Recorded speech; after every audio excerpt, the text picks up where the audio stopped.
अगर किसी को स्ट्रोक आता है तो पहले 5 घंटे कितने महत्वपूर्ण हैं, आज हम ये जानने की कोशिश करेंगे।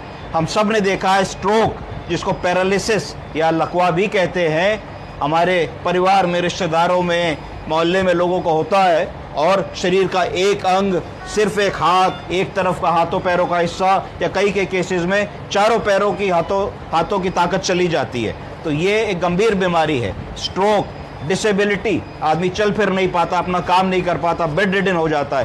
क्या हम कुछ ऐसा जान सकते हैं, समझ सकते हैं, कर सकते हैं जिससे स्ट्रोक अगर आ भी जाए तो पहले 5 घंटों में क्या ऐसा करें कि स्ट्रोक एकदम ठीक हो जाए? क्या ऐसा हो सकता है कि हम स्ट्रेचर पे अस्पताल तो लाए जाएं पर 5 घंटे के भीतर ठीक होकर के हम वॉक करते हुए अगले दिन घर चले जाएं? ऐसा क्या कुछ संभव है? तो आज इसके बारे में मैं आपको बताऊंगा। हाँ, इसका उत्तर है कि ऐसा संभव है। अगर हम में से किसी को भी ऐसा लगता है कि हाथों पैरों में झंझनाहट होनी शुरू हो गई है, हाथों पैरों में नंबनेस आ रही है, हाथों पैरों की ताकत कम हो रही है, मुंह टेढ़ा हो रहा है, अगर हम चाय या पानी पी रहे हैं तो एक तरफ एंगल ऑफ द माउथ से वो पानी निकल जा रहा है, ड्रिबल हो जा रहा है, हमारे शब्द नहीं बन पा रहे हैं, हम हाथ से गिलास को नहीं पकड़ पा रहे हैं, हम चाय का कप नहीं पकड़ पा रहे हैं, हम खड़े नहीं हो पा रहे हैं, तो इसका लक्षण है, ये लक्षण है, सिम्टम्स हैं कि जरूर हम लोगों को स्ट्रोक हो रहा है। इसके लिए क्या करना है? बिना 1 मिनट का समय गवाए हम लोगों को किसी भी बड़े अस्पताल की तरफ रवाना होना है जहां पे स्ट्रोक का इलाज होता है।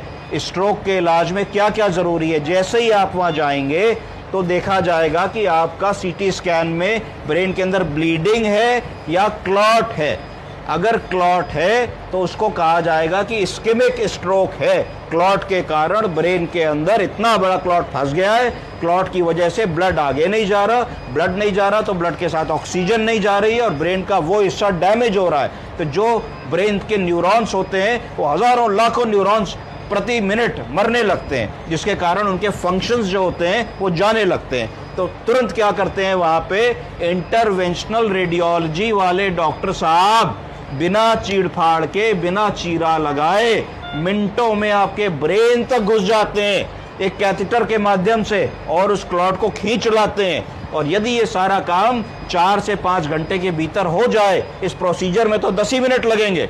अगर आप सही समय पे अस्पताल में आ जाएं, सही समय पे सीटी हो जाए, सही समय पे आपका क्लॉट खिंच जाए तो आपके ब्रेन में डैमेज रुक जाएगा और डैमेज रुक जाते ही ब्लड सर्कुलेशन रिस्टोर होगा और आप कुछ ही घंटों में आपकी चेतना जो चली गई थी, हाथों पैरों की ताकत चली गई थी, वो वापस आ जाएगी।